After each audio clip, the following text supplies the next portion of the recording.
करण्यात इतके गुंतून जाऊ नका की पैसे कमवायचेच विसरून जाल।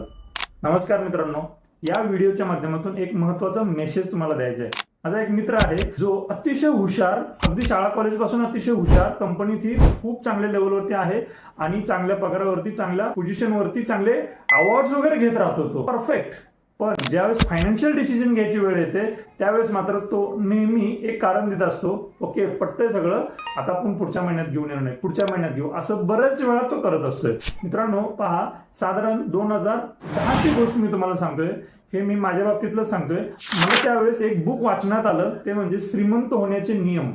त्यामधील एक नियम आहे, नियम क्रमांक 41वा, की नोकरी करण्यात इतके गुंतून जाऊ नका की पैसे कमवायचेच विसरून जाल। आज बहुतांश नोकरदार वर्गाची अशी परिस्थिती आहे की दिवसभर काम राहतं, कामाचाच विचार राहतो, घरी आलं तरी सुद्धा दिवसभराचा जो विचार असतो त्याच विचारांमध्ये आपलं ब्रेन काम करतं आणि पैसे कमवायच्या बाबतीत दिवसभर आपण विचार पण करत नाही, घरी आल्यानंतर पण विचार करत नाही।